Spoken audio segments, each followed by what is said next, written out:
Assalamualaikum warahmatullahi wabarakatuh. Jumpa lagi di Curahan Kata. Hiduplah sesuai dengan jalanmu. Milikilah tujuan hidup dan tetaplah menjadi diri sendiri apapun yang sedang terjadi.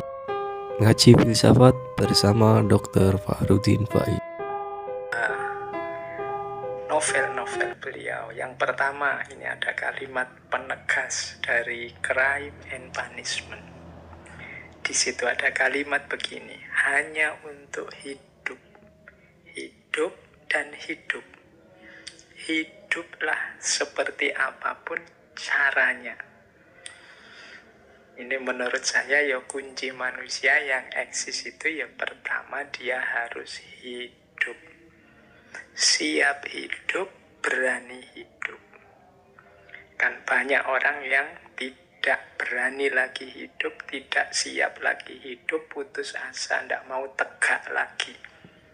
Mungkin karena merasa berdosa, mungkin karena merasa melakukan kesalahan-kesalahan atau menganggap dirinya terlalu rendah, tidak pantas lagi hidup, atau mungkin karena masalah macam-macam yang melibat diri kita, sehingga tidak siap lagi hidup, tidak berani hidup. Tapi pesannya Dostoyevsky hanya untuk hidup. Hidup dan hidup saja. Hiduplah entah dengan cara apa. Urusan cara, model, isi, orientasi, terserahlah. Seperti apa yang engkau inginkan, asal engkau tetap hidup. Jadi dasarnya ini dulu.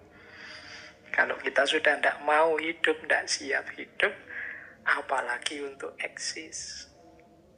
Kalau bahasanya Nietzsche nanti kan ada istilah mengiyakan hidup. Jadi ya, aku ini makhluk hidup.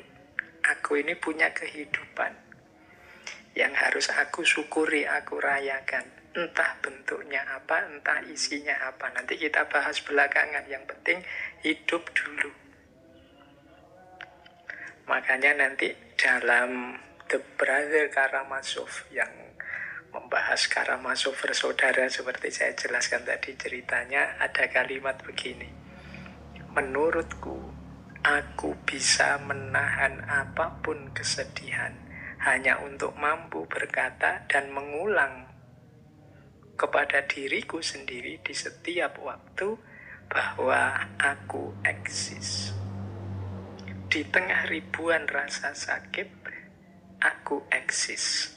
Aku tersiksa di atas beragam penderitaan, tapi aku eksis. Meski aku hanya duduk sendiri di atas pilar, tapi aku eksis. Jadi apapun situasi kita, kondisi kita, mari tetap eksis. Eksis itu berarti menjadi diriku. Nah, ini lanjutannya. Jadi dasarnya itu hidup. Kemudian yang kedua menjadi diri kita sendiri. Itulah eksis. Meskipun pahit, meskipun sedih, meskipun menderita, meskipun penuh rasa sakit, tetaplah jadi diri kita sendiri apa adanya. Tidak palsu. Jadi itu semacam level ya, meskipun ini dari novel yang berbeda. Diawali dari tuntutan untuk kita tetap hidup, kemudian selanjutnya ayo eksis, hidup sesuai versi yang kita inginkan. Nah, kalau sudah level 2 ini baru level ketiga. Ini masih dari novel The Brother Karamazov. Kata Dostoyevsky, misteri dari eksistensi manusia tidak hanya terletak dalam hidupnya saja, namun dalam menemukan tujuan hidup. Ini lanjutannya. Jadi aku eksis sesuai yang aku inginkan dan aku tahu tujuanku kemana. Inilah manusia yang eksis. Jadi bukan yang asal eksis tidak tahu mau kemana untuk apa.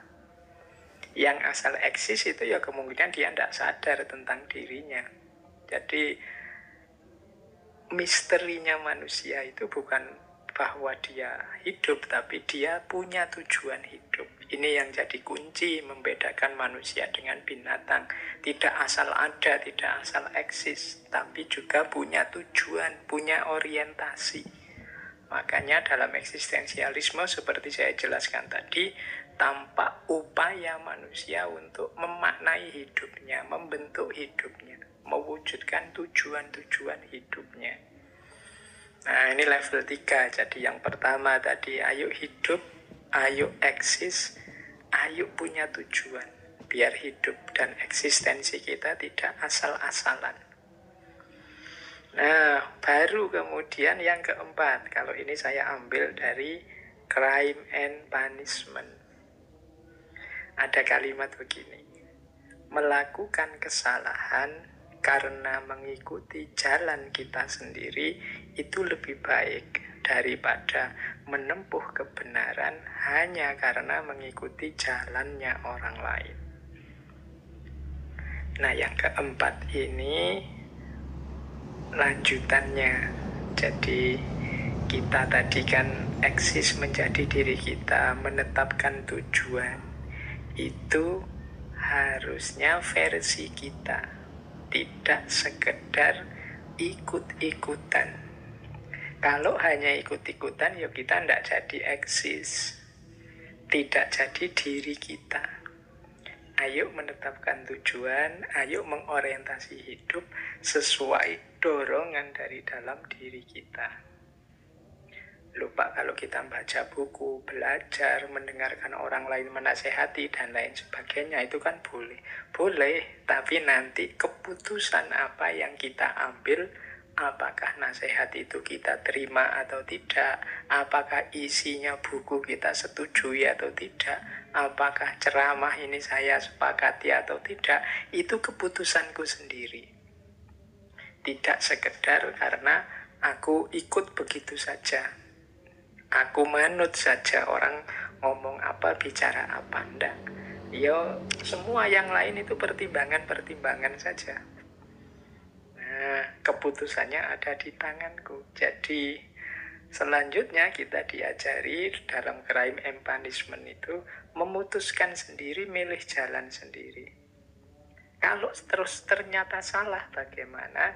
Yo, melakukan kesalahan setelah kita putuskan sendiri itu lebih baik daripada benar tapi hanya mengikuti orang lain.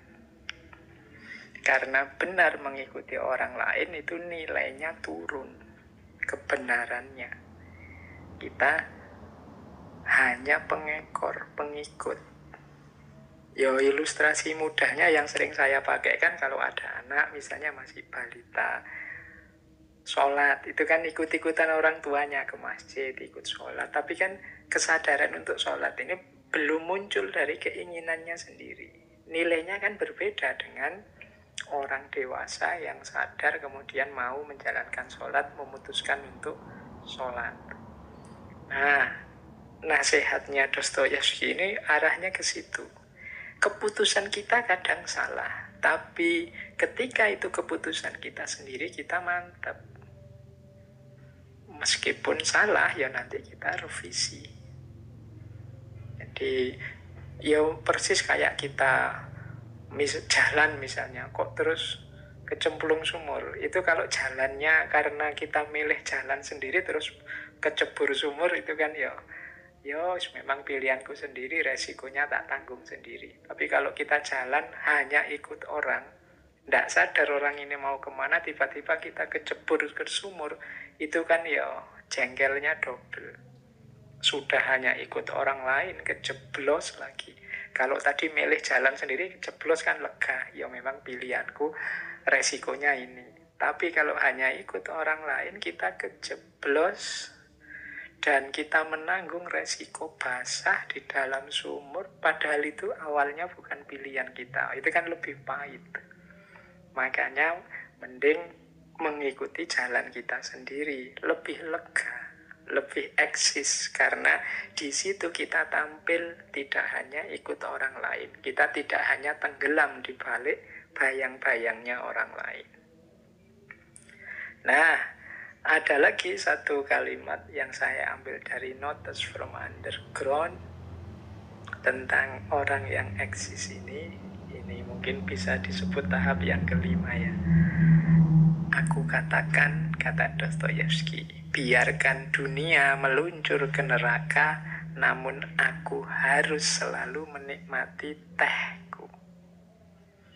Ini persis seperti Albert Camus yang dulu kita bahas kan. Wah, ini dunia ini betapa absurdnya. Enaknya bunuh diri apa ngopi saja. Ya sudah, aku tak milih ngopi saja. Ini maksudnya apa? Yang terakhir ini kita diminta untuk bisa menerima dan menikmati hidup apapun situasinya.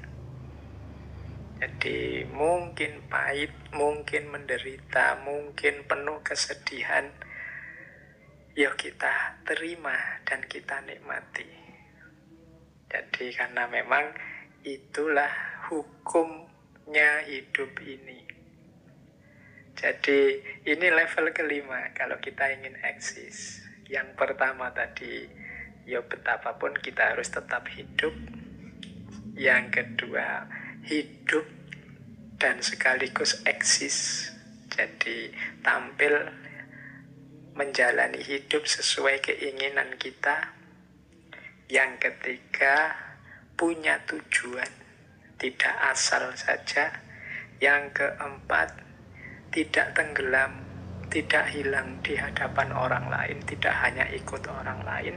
Dan nanti yang kelima, apapun hasilnya, meskipun dunia ini pada akhirnya betapa rusaknya, betapa kacaunya sampai mau kiamat, tidak apa-apa. Aku tak milih ngeteh saja, ngopi saja. Masih bisa menikmati hidup, masih bisa kita bersyukur. Nah, inilah cirinya orang yang eksis, orang yang mampu menjadi dirinya sendiri, orang yang hidup dan punya tujuan. Terima kasih sudah menonton, semoga bermanfaat. Jangan lupa subscribe, komen, dan like.